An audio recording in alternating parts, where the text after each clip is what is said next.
Hello everyone and welcome to Blaugrana Everything and welcome back to the channel and well welcome to this setup I have going on right now. Obviously I'm not in my usual location, so just going to have to bear with me for now, guys. This is as good as it'll get.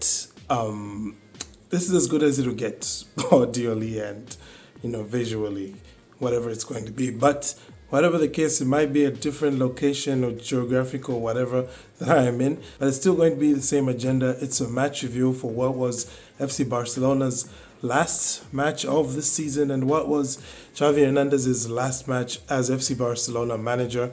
And well, he was at least able to sign off with a win. And we're just going to get into talking about some of the negatives and positives that we saw from this performance. And I will be going into that for this review because I think maybe some of this stuff might be necessary for the upcoming season and for the work that Hansi Flick has ahead of him, because there's quite a bit of work to be done, and the signs for that I think were there throughout this match. So without further ado, we'll get into that. But if this is your first time tuning in, please feel free to hit that subscribe button and to hit the like button as well. The season might be coming to an end, but the content coming from here is still going to keep on going on even throughout preseason and up until the start of the next season, and just we'll keep going forward. I don't just do match reviews, okay? Like I have whole playlists of stuff which is like not even match reviews. You can have a look at all of that stuff as well.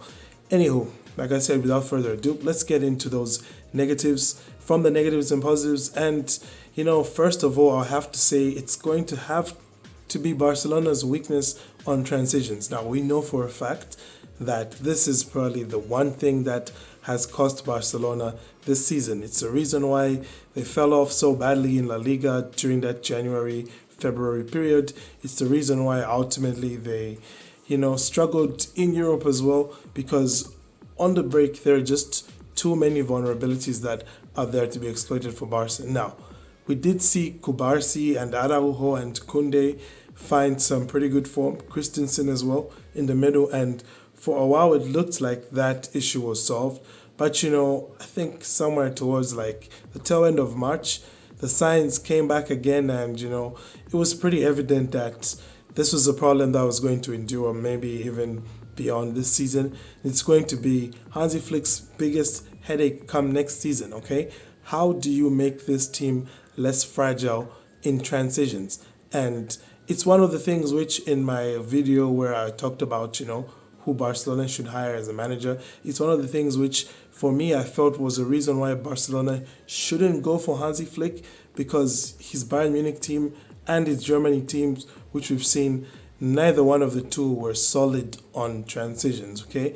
They were just, good at recovery when it comes to Bayern Munich, so, he didn't get so many goals going in. But with Germany, they were bad at recovery as well as, just being poorly set up for transitions.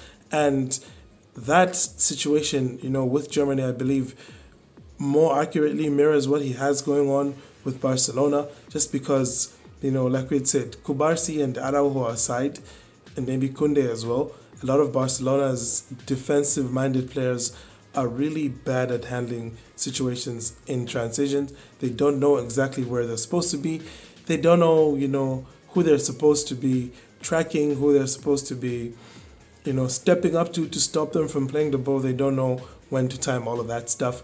And that's going to be the biggest headache, I believe, for Hansi Flick. And it's going to be the one thing which, right off the bat, if he can sort that out, I guarantee you Barcelona probably winning La Liga again and maybe reaching as far as the semi-finals of the Champions League next time around. If Hansi Flick can solve the issue of Barcelona's, weakness in transition. The next negative which we saw, I think, was to do with just how bad Barcelona were at holding on to the ball. This is probably the one thing that surprised all of us so much with Barcelona under Xavi. If we're going to look at Xavi's entire tenure at Barca, the one thing that probably surprised all of us is just how ball dominant they were not. I mean, I'm not saying they didn't used to get majority of possession in the matches, because that would be the case. But they didn't exactly keep the ball when their opponents wanted to take it from them, if you get what I mean, right? Like most of the times when Barcelona were able to keep the ball comfortably, it's because their opponents were sitting deep and they were saying, hey, get the ball, you can have it, do what you want, we're going to hit you on the break. Usually in the matches where Barcelona have faced an opponent that wants to take the ball off of them, that wants to play with the ball, just as much as Barcelona want to play with the ball, those are the games where we've seen them really struggle quite a bit. Matches against Real Sociedad in La Liga particularly are probably the easiest ones to single out. You can also throw in matches against Real Madrid because we did see a rather, possession-happy version of Real Madrid over the past couple of seasons with Carlo Ancelotti. And, those are the things which, again, it's going to be a challenge for Hansi Flick to sort out. Now, the easy part of it, I would say, is probably just finding a good pivot who can handle being, put under pressure. If you can do that, everything else will work itself out because, you've got Pedri, you've got Gundogan, you've got Gavi, you've got a lot of players who are good on the ball and who can protect the ball, guys like Lamine as well, Rafinha, people who can pass the ball around and protect it if need be.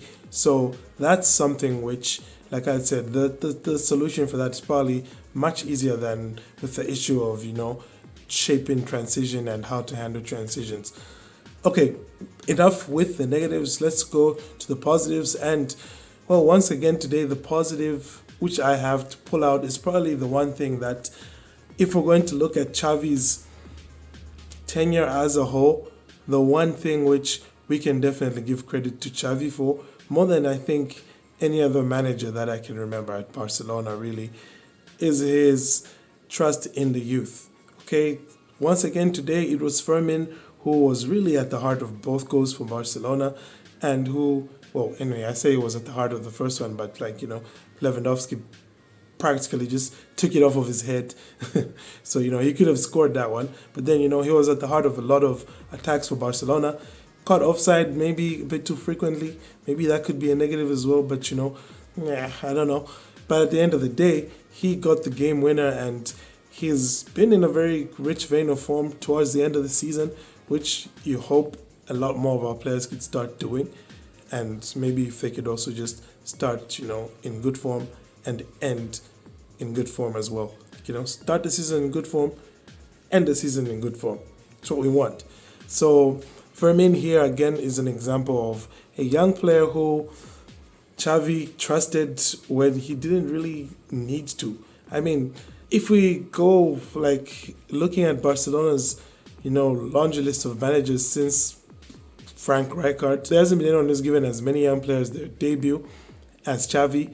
But then with Xavi, whereas, maybe Guardiola could compete with him in that front, and so would maybe Enrique, the difference is that Xavi has actually trusted these kids in a way that, like I said, even under Guardiola or under Enrique, we never really saw. Now, somebody could say, well, yeah, Xavi did so, but he did that out of necessity, which, there is a point to that. Lamine Yamal is probably the best example of somebody who Xavi trusted out of necessity, right? Right at the beginning of the season, Rafinha gets that red card, match day 1, straight red, suspended for 3 games.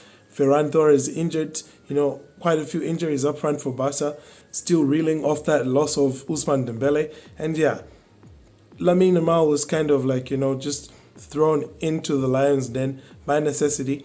But then, for every story like Lamine's, where you could say Xavi had to play these youngsters out of necessity, you have guys like Fermin, you have guys like Kubarsi, you have guys like Balde. These are guys who Xavi didn't have to throw into the deep end when he did. Because, with Balde especially, Xavi had both Marcos Alonso and Jordi Alba, whom he could have relied on last season, but he did not. He instead chose to trust Balde, and we saw how much Balde paid him back for that. And the same can be said as well, in this case, for Paul Kubarsi this season, because, a 16-year-old a 17-year-old who just turned 17 at the time, starting at the Benito Villamarin, one of the most intense opponents you face in Real Betis, Xavi still trusted the kid there, and the kid paid him back in troves. He could have gone with so many other options. He could have done so many different things, but he didn't. He trusted the kids, and I think ultimately that's going to be the biggest mark of Xavi on Barcelona going forward. Xavi as the manager is going to be just the number of youngsters he gave opportunities to. Hector Fort, Marc Casado as well, even though, I think he should have probably played today, not guys who are all going to be gone. So many guys, Mark Gu, there was a lot of youngsters. And there's this kid who's always chronically injured, I forget his name now. His first name is Angel.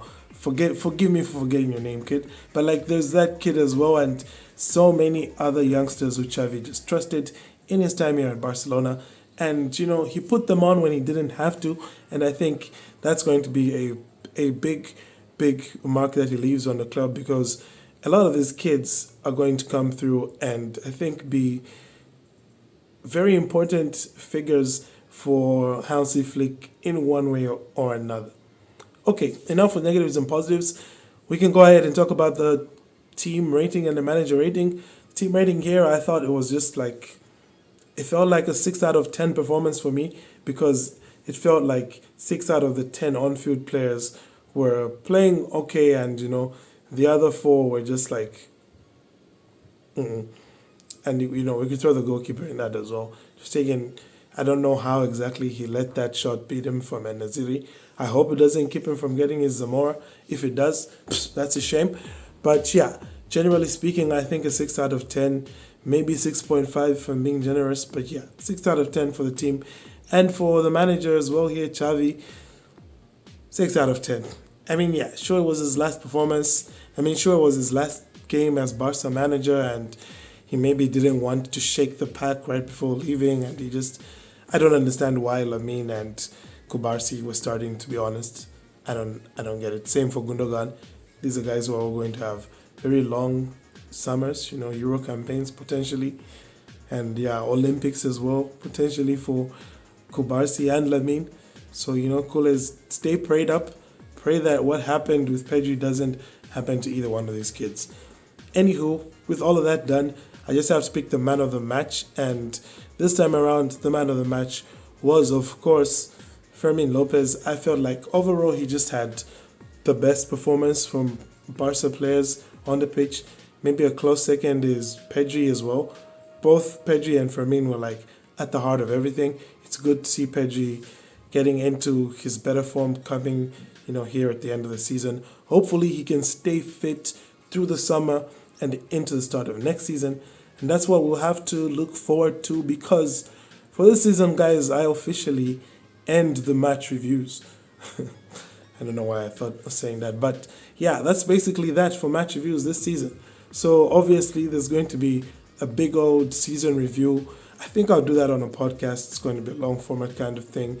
I'm not sure if I'm going to do it while I'm here, or I'm going to wait until I'm back in my usual setup where, I at least have better audio, things going on, Audially, it's much better than what I have going on right now. But whatever the case will be, if you don't get that match review before the end of this week, then it's going to be at the start of next week. And I said match review, I meant season review. If you don't get that season review by the end of this week, it's going to come right at the beginning of next week, Sunday or Monday kind of thing. So do keep your eyes peeled and your ears unplugged. I don't know. What's the equivalent of eyes peeled for ears? Keep your ears unplugged or unplugged, whatever it will be. I thank you though for tuning in, and for everybody who supported this season, I thank you very much. And I hope that next season Barca can give us something much better than what we've had this season, and I hope that next season as well I can give you even better content than I have so far this season.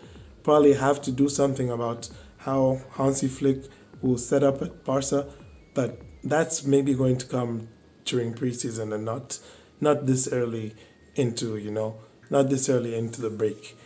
But otherwise, again, I thank you for tuning in. Do have a great day, and Forza Barca.